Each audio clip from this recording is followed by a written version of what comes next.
धूमधाम से शुरू हुई भगवान राम की शोभा यात्रा। मुख्य झांकी के आगे चल रही चौथी झांकियां, परकोटा का रास्ता भी इस दौरान डाइवर्ट कर दिया गया। और ये तस्वीरें जरा देखिए, तस्वीरें वाकई में मन को मोह लेने वाली। जगह जगह झांकियों का स्वागत हो रहा है।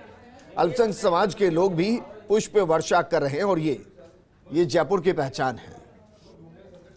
मेरे सहयोगी सत्यनारायण जुड़ चुके हैं। सत्यनारायण, जिस तरीके से भव्य झांकी की मनोरम तस्वीर हम देख पा रहे हैं वो तो अपने आप में मंत्रमुग्ध करती ही है, लेकिन जब मुस्लिम समाज पुष्प वर्षा करता है तो ये भी बताता है कि धर्म चाहे कुछ भी हो, त्योहार चाहे कुछ भी हो, हम सब एक हैं और एक तरीके से मनाते हैं, क्योंकि इस वक्त रमजान भी चल रहे हैं।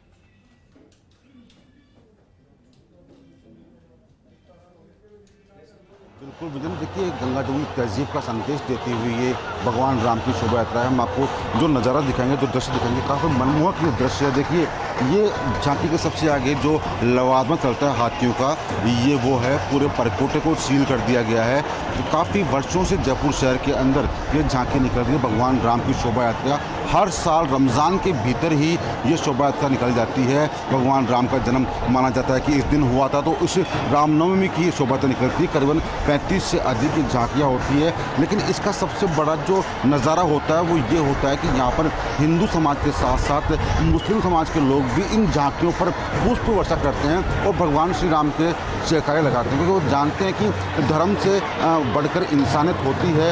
आपसी भेदभाव भुलाकर, आपसी विमर्श से भुलाकर बड़े प्यार से वो इस पूरी झांकी का आयोजन करते हैं। हालांकि इसकी जो शुरुआत होती है वो करीबन 1 महीने पहले से शुरू जाती है। जो पुलिस अधिकारी होते हैं वो सुरक्षा की दृष्टि से 1 महीने पहले ही तमाम जो बैठक होती है वो लेना शुरू कर देते हैं और उसके बाद में सभी धर्मों की तरफ से ये झांकी निकल जाती है, जिसके अंदर स्थान स्थान के बीच में आरती की जाती है। भगवान राम की शोभा यात्रा का स्वागत किया जाता है और हिंदू समाज नहीं बल्कि सर्व समाज के लोग इस स्वागत में तैयार रहते हैं। करीबन 4 घंटे अनवरत चलने वाली इन झांकियों के अंदर रास्ते के अंदर करीबन 125 स्थानों पर इनका स्वागत किया जाता है। विजेंद्र, देखिए कि झांकियाँ आ चुकी है और रामगंज चौपड़ झांकियाँ पहुँच चुकी है और करीबन 3 घंटे बाद ये चांदपुर स्थित हनुमान जी मंदिर पहुँचेगी। वहाँ पर इसकी मुख्य आरती की जाएगी। उसके बाद में इनका वापस अपने स्थान पर लौटना होगा। विजेंद्र जी बिल्कुल सत्यनारायण, और इस बार तो रामनवमी अपने आप में बेहद खास है, क्योंकि न सिर्फ पुनर्वसु नक्षत्र है बल्कि बृहस्पतिवार भी है। और माना जाता है कि जब प्रभु श्री राम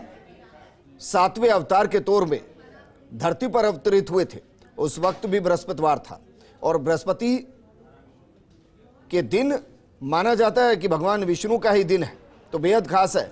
जरा बताइए, जो झांकियां चल रही हैं उसमें किस किस की झांकियां सजी हैं?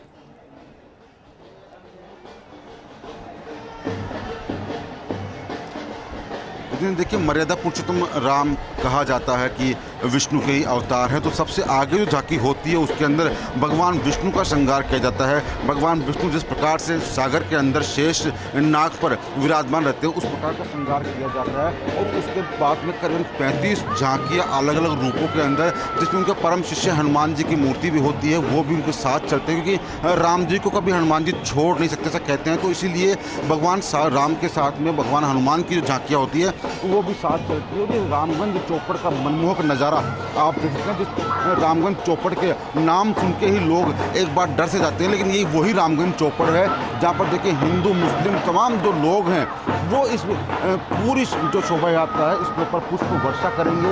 एक गंगा जमुनी तहजीब जो कि हर वर्ष की भांति जयपुर शहर में इस बार निकल जाती है, तो हर वर्ष की भांति आज भी ये देखिए जो शोभा यात्रा है वो अपने कदमताल करते हुए इसमें हाथी घोड़े तमाम जो ये झांकियाँ हैं ये निकलती आगे बढ़ रही है। और मुख्य झांकी को समझ लगता है कि मुख्य झांकी का जो स्वागत है वो बीच रास्तों के अंदर कई स्थानों पर उनकी आरती उतर जाती है, उनका स्वागत किया जाता है। और उसके बाद में करीबन 4 घंटे बाद ये झांकी जो चांदपुर स्थित हनुमान मंदिर है, जो उनका प्रिय शिष्य है, सेवक है, उस मंदिर के अंदर पहुँच के जो मुख्य आरती होती है वो वहाँ उतारी जाती है। हालाँकि इस पूरी झांकी के अंदर पूरे साल भर के अंदर सबसे बड़ी ये शोभा यात्रा मानी जाती है भगवान राम की शोभा यात्रा।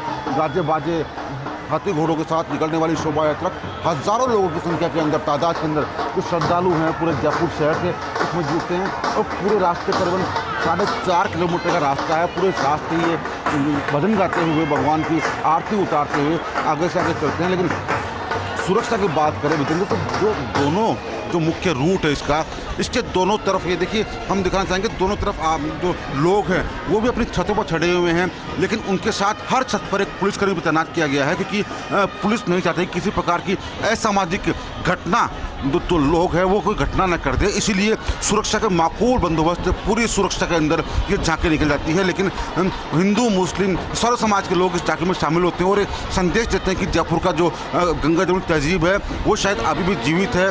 गाजे बाजे के साथ, हाथी घोड़ों के साथ, पालकी बकों के साथ ये पूरी जो शोभा यात्रा है वो निकल जाती है। और ये देखिए फूल उड़ाते हुए ये एक संदेश देती है जयपुर शहर के अंदर कि हाँ, हमारे जो त्यौहार हैं, हमारे जो रीति रिवाज है वो अभी भी जीवित है। और रमज़ान माह के अंदर जब रामनवमी निकल जाती है, रामनवमी की शोभा निकलती है, तो कहीं ना कहीं एक संदेश देती है कि हिंदू मुस्लिम जो धर्म बटे हुए हैं इनसे ऊपर उठकर सबसे बड़ी होती है कि इंसानियत, एक दूसरे के जो खुशी के पर्व होते हैं उसमें शरीक होना, उसमें हंस खुश कर एक दूसरे को बधाई देना, संदेश देना। तो ये कहीं ना कहीं अच्छी परंपरा भी है। ये देखिए गाजे बाजे के साथ जो यात्रा है वो निकल रहे, बैंड यहाँ पर आ चुका है और ये भजन गाते हैं, भजन की जो संगीत है वो गुनगुनाते हुए अपने गंतव्य स्थान की तरफ बढ़ रहा है विजेंद्र।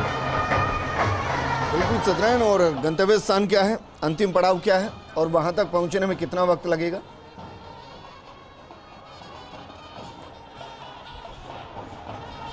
देखिए सूरजपोल मंडी से ये जो शोभा यात्रा है वो शुरू हुई है। अब ये रामगंज चौपड़ जो शोभा यात्रा है ये रामगंज चौपड़ पहुंच चुकी है। रामगंज चौपड़ से बड़ी चौपड़ से त्रिपुरा बाजार न्यूगेट होते हुए ये शोभा यात्रा चांदपोल पहुंचेगी। चांदपोल बाजार में शोभा यात्रा निकलेगी। उसके बाद में चांदपोल का जो मुख्य हनुमान मंदिर है वहाँ पर ये शोभा यात्रा जाकर विसर्जन किया जाएगा। करीबन 3.5 घंटे शोभा यात्रा लगते हैं और करीबन 156 स्थानों पर इस शोभा यात्रा का स्वागत किया जाता है। करीबन 3.5 या 4 घंटे के अंदर ये शोभा यात्रा अपने मुख्य स्थान यानी कि अपने परम सेवक जो श्री राम जी का है हनुमान जी, वहाँ तक पहुँचेगी। वहाँ पर इनकी मुख्य आरती की जाएगी। उसके बाद में एक बार फिर से पूरी शोभा यात्रा का विसर्जन किया जाएगा। विजेंद्र सत्यनारायण, शुक्रिया तमाम जानकारी हमारे साथ साझा करने के लिए, वहां से मनोरम तस्वीरें दिखाने के लिए।